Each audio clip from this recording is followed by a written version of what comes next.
అందరికీ నమస్కారం. నేను అరవ శ్రీధర్, రైల్వేకోట జనసేన పార్టీ ఎమ్మెల్యేగా ఉన్నాను.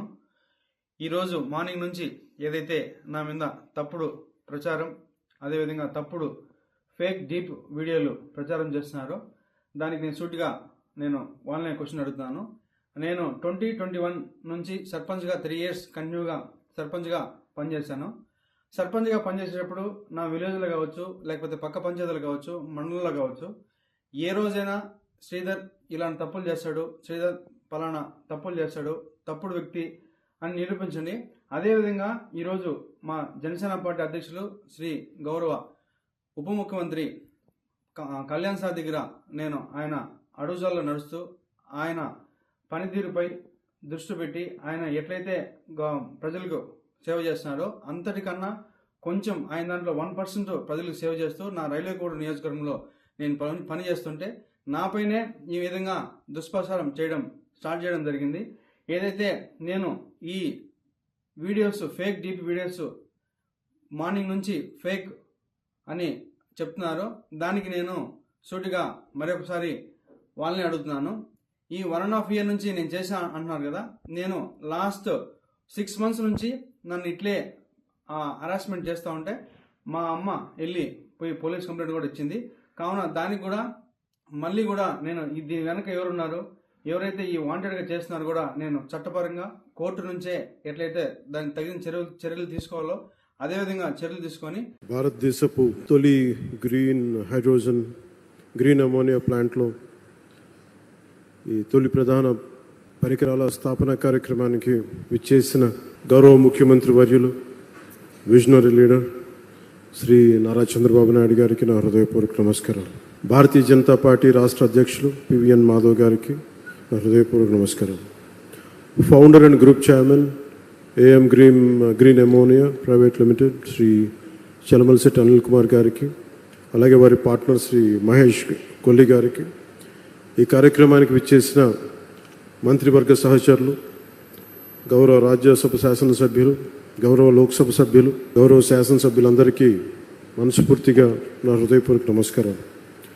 ఇక్కడికి విచ్చేసిన ప్రజాప్రతినిధులందరికీ, అధికారులకి, వివిధ రంగాల్లో పనిచేస్తున్న ఇంజనీర్లు, నిపుణులు, ఏఎం గ్రీన్ సంస్థలో పనిచేస్తున్న సిబ్బందికి మరియు వారి కుటుంబ సభ్యులకు, అలాగే మీడియా మిత్రులకు, రాష్ట్ర ప్రజలందరికీ నా హృదయపూర్వక నమస్కారాలు. ముఖ్యంగా అనిల్ శెట్టి గారి గురించి చాలా సంవత్సరాలుగా తెలుసు. ఆయన ఒక 14 సంవత్సరాల క్రితం కలలు తప్ప కేవలం ఏదో సాధించాలని ఒక తపన, చేతిలో డబ్బులు లేకపోయినా కానీ బలమైన సంకల్పం, సాధించాలన్న సంకల్పం ఈ రోజున ఒక ఎలాంటి పబ్లిక్ పెట్టుబడులు లేకుండా తన స్వీయ శక్తితోటి, మహేష్ గారి సహకారంతో, వారి స్నేహంతో ఒక అద్భుతమైన గ్రీన్కో కంపెనీని 6 verticals ద్వారా ఈరోజు తీసుకొచ్చి దాంట్లో భాగంగా ఈ ఏఎం గ్రీన్ కంపెనీని కూడా ఈరోజు ఫౌండేషన్ వేయడం చాలా చాలా ఆనందదాయకంగా ఉంది. ఒక మనిషి కళల కంటే తప్ప ఏమీ సాధించలేరు. యూకేలో ఉంటూ విద్యార్థిగా ఇక్కడికి వచ్చి కేవలం సూట్ కేసులో ఒక జత బట్టలు, గుండెల నిండా కళలు తప్ప ఆ వ్యక్తికి ఏం లేవు. కానీ ఈరోజు ఆయన సాధించిన విజయాలు చూస్తుంటే, ముఖ్యంగా కాకినాడలో పుట్టి పెరిగినవాడు, ఇక్కడి నుంచి వెళ్ళి ఈ స్థాయిలో తిరిగి తన పుట్టిన స్థలానికి, ఆంధ్ర రాష్ట్రానికి, భారతదేశానికి ఇంత చేయడం మనస్ఫూర్తిగా ఆయనకి చేస్తున్నందుకు మనస్ఫూర్తిగా వారికి నా హృదయపూర్వక అభినందనలు తెలియజేస్తున్నాను. గౌరవ ముఖ్యమంత్రి గారు పదే చెప్తూ ఉంటారు, గవర్నెన్స్ అనేది ఒక కంటిన్యూటీ. అది ప్రభుత్వాలు మారచ్చు, పార్టీలు మారచ్చు, కానీ ప్రభుత్వం మటుకు స్థిరంగా ఉంటుంది. గత ప్రభుత్వాల్లో, ముఖ్యంగా ప్రత్యేకించి గత ప్రభుత్వంలో పారిశ్రామికవేత్తలకి ఎలాంటి ఇబ్బందులు ఉన్నాయో అలాంటివి తెలుసు. కానీ గౌరవ ముఖ్యమంత్రి గారు చెప్పేది పారిశ్రామికవేత్తలకి, పెట్టుబడులకి ఎలాంటి ఇబ్బంది కలగకుండా చాలా ఆరోగ్యకరమైన వాతావరణం ఉండాలి వారు చెప్పే దానికి నిదర్శనం ఈ రోజున ఈ భవిష్యత్తులో ఇది ఒక $10 billion ఒక పెట్టుబడులు వచ్చే ఒక బలమైన కంపెనీగా దీన్ని తయారు చేయడం మనస్ఫూర్తిగా వారికి నా అభినందనలు తెలియజేస్తున్నాను. కాకినాడలోని 495 ఎకరాల విస్తీర్ణంలో ఇది ఏర్పాటు కానున్నది. సంవత్సరానికి 1.5 మిలియన్ మెట్రిక్ టన్నుల గ్రీన్ అమ్మోనియా ఉత్పత్తి లక్ష్యంగా నిర్దేశించబడింది. 15,600 కోట్లు పెట్టుబడులు ఉండగా దానికి అనుసంధానంగా సుమారు $8 బిలియన్ అంటే దాదాపు 60, మన డబ్బులు చెప్పాలంటే 66,400 కోట్ల విలువైన రెన్యూబుల్ ఎనర్జీ పెట్టుబడులు కూడా భవిష్యత్తులో సాధ్యమవుతాయి. 2027 చివరి తొలి దశ కమిషనింగ్ లక్ష్యంగా రెన్యూబుల్ ఎనర్జీ ఆధారిత క్లీన్ ఎనర్జీ కేంద్రంగా ఈ ప్రాజెక్టు రూపుదిద్దుకోబోతుంది.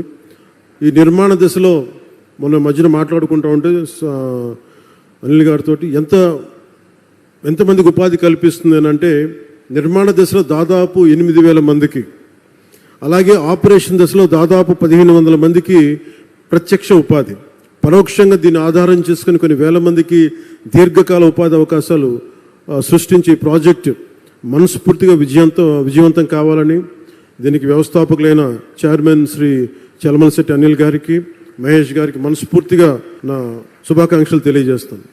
గౌరవ ప్రధానమంత్రి శ్రీ నరేంద్ర మోదీ గారి సారథ్యంలోని కేంద్ర ప్రభుత్వ సహకారంతో గౌరవ ముఖ్యమంత్రి శ్రీ చంద్రబాబు నాయుడు గారి నాయకత్వంలోని కూటమి ప్రభుత్వం పర్యావరణాన్ని పరిరక్షించుకుంటూ అభివృద్ధిలో రాష్ట్రాన్ని అగ్రగామిగా నిలిపే దిశగా అడుగులు వేస్తోంది. ఈ ప్రయత్నాల్లో భారతదేశం పెట్టుకున్న లక్ష్యంలో జీరో నెట్ ఎమిషన్కి భాగంగా ఈ ప్రయత్నాల్లో గ్రీన్ అమ్మోనియా ప్రాజెక్ట్ చాలా కీలకమైన అడుగు. రెన్యూబుల్ ఎనర్జీ రంగాన్ని ప్రోత్సహిస్తూ ఈ రంగంలో ఆంధ్రప్రదేశ్నే దేశంలో మొదటి స్థానంలో నిలపాలన్నదే ఈ నారా చంద్రబాబు నాయుడు గారి నాయకత్వంలోని కూటమి ప్రభుత్వం లక్ష్యం. దానికి ఈరోజు గ్రీన్ ఎనర్జీ దీనికి ముందడుగు వేయటం చాలా చాలా ఆనందదాయకం. Andhra Pradesh integrated clean energy policy 2024 కింద ఆ దిశగా ప్రభుత్వం వేసిన బలమైన అడుగు Andhra Pradesh integrated clean energy policy 2024. దీనిని ఈ పాలసీ రాష్ట్రాన్ని భవిష్యత్ రెన్యూబుల్ ఎనర్జీ సామర్థ్య కేంద్రంగా, రెన్యూబుల్ ఎనర్జీ వనరుల ఉత్పత్తి హబ్గా షేప్ తీసుకోబోతా ఉంది. గ్రీన్ హైడ్రోజన్, గ్రీన్ అమ్మోనియా వంటి క్లీన్ ఎనర్జీ ఉత్పత్తికి అనుకూలమైన వాతావరణాన్ని కల్పించగలిగితే మనకి పెట్టి ఇన్వెస్టర్స్లో చాలా విశ్వాసం పెరుగుతుంది. క్లీన్ ఎనర్జీ పాలసీ ద్వారా ఇప్పటికే ఎన్డీఏ కూటమి ప్రభుత్వం విధానపరమైన స్పష్టత ఇచ్చింది. గ్రీన్ ఎనర్జీ ఉత్పాదనకి ఆంధ్రప్రదేశ్ గమ్యస్థానం కావాలి. అదే నారా చంద్రబాబు నాయుడు గారి నాయకత్వంలోని కూటమి ప్రభుత్వ విధానం. ఈ క్లీన్ ఎనర్జీ పాలసీని సద్వినియోగం చేసుకుంటూ ఈరోజు ఏఎం గ్రీన్ సంస్థ మన కాకినాడలో దేశంలోని మొట్టమొదటి 1 మిలియన్ మెట్రిక్ టన్నుల సామర్థ్యం గల గ్రీన్ అమోనియా తయారు కేంద్రాన్ని ఏర్పాటు చేసేందుకు ముందుకు వచ్చినందుకు మనస్ఫూర్తిగా మరోమారు వారికి శుభాకాంక్షలు తెలియజేసుకుంటూ, దేశ కాలుష్య రహిత ఇంధన ప్రయాణంలో ఇది ఒక మైల్ స్టోన్గా మనం అభివర్ణించవచ్చు. మనకి ఈ ప్రాజెక్ట్ రెన్యూబుల్ ఎనర్జీ సాయంతో నీటిని ఎలక్ట్రాలిసిస్ చేయడం ద్వారా గ్రీన్ హైడ్రోజన్ ఉత్పత్తి చేస్తుంది. ఈ ప్రక్రియలో వాతావరణంలోని ఈ కార్బన్ ఎమిషన్స్ని పూర్తిగా క్లీన్ చేస్తుంది. పర్యావరణ పరిరక్షణ ఈ యజ్ఞంలో గ్రీన్ అమ్మోనియా ప్రాజెక్ట్ చాలా కీలకమైన అడుగు. ఏఎం గ్రీన్ సంస్థ ఏడాదికి 0.5 మిలియన్ మెట్రిక్ టన్నుల గ్రీన్ అమ్మోనియాను సరఫరా చేసేందుకు జర్మనీకి చెందిన ప్రముఖ ఇంధన సంస్థ యూనిపర్తో ఒప్పందం కుదుర్చుకుంది. తొలిసారి భారతదేశం నుంచి యూరోపియన్ దేశాలకు జరుగుతున్న క్లీన్ ఎనర్జీ ఎగుమతి ఒప్పందం. ఈ చారిత్రాత్మక ఒప్పందానికి ఆంధ్రప్రదేశ్ కేంద్ర బిందువుగా ఉండడం మనందరికీ చాలా చాలా గర్వకారణం. గ్రీన్ అమ్మోనియా ప్రాజెక్ట్ దేశ రాష్ట్ర సుస్థిర అభివృద్ధి సాధనలో ఒక బలమైన గేమ్ చేంజర్. వ్యవసాయం నుంచి రవాణా వరకు అన్ని రంగాల్లో సుస్థిర అభివృద్ధి సాధనకు ఇది చాలా ఉపయోగపడుతుంది. రవాణా, పారిశ్రామిక, జల రవాణా రంగాల్లో క్రూడ్ ఆయిల్ తాలూకు వినియోగాన్ని గణనీయంగా తగ్గిస్తుంది. ఎరువుల తయారీ, విద్యుత్ ఉత్పత్తి, పారిశ్రామిక రంగాల్లో కార్బన్ ఎమిషన్స్ని చాలా బలంగా తగ్గిస్తుంది.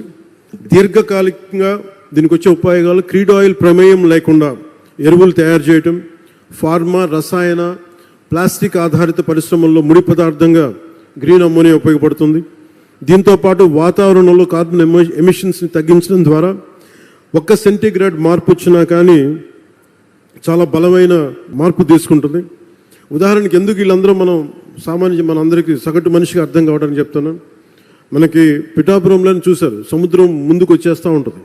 దీనికి 2-3 సెంటీగ్రేడ్స్ భూ ఉష్ణోగ్రత పెరగగానే సముద్రం అక్కడ ఐస్ కరిగి మనకి సముద్ర మట్టం పెరిగిపోతూ ఉంటే ఇలాంటివన్నీ తగ్గించడానికి ప్రపంచ దేశాలన్నీ కలిపి తీసుకున్న నిర్ణయం భూ ఉష్ణోగ్రత తగ్గించాలని.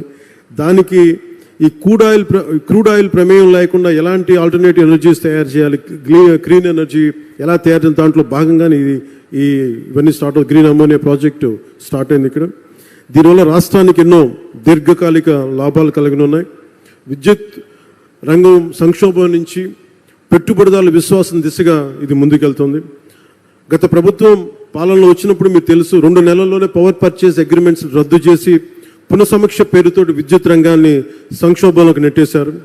విదేశ పెట్టుబడిదారులని ఇబ్బందులు గురిచేసి కోర్టు కేసుల వల్ల చాలా ఫైన్స్ చెల్లించాల్సిన పరిస్థితి తెచ్చారు. అలాగే ఈ కియా కంపెనీ యాజమాన్య ప్రతినిధులను కూడా చాలా బహిరంగంగా బెదిరించారు. కానీ ఈ సందర్భంగా మేము గౌరవ నారా చంద్రబాబు నాయుడు గారి నాయకత్వం కూటమి ప్రభుత్వం పెట్టుబడిదారులని వేధించదు, అండగా నిలబడుతుంది. తద్వారా యువతకి ఉద్యోగాలు, ఉపాధి అవకాశాలు కల్పించే దిశగా రాష్ట్రాభివృద్ధిలో ప్రతి ఒక్కరూ భాగస్వాములుగా మారాలని కోరుకుంటూ సెలవు తీసుకున్నాం. జై హింద్ అండ్ జై భారత్.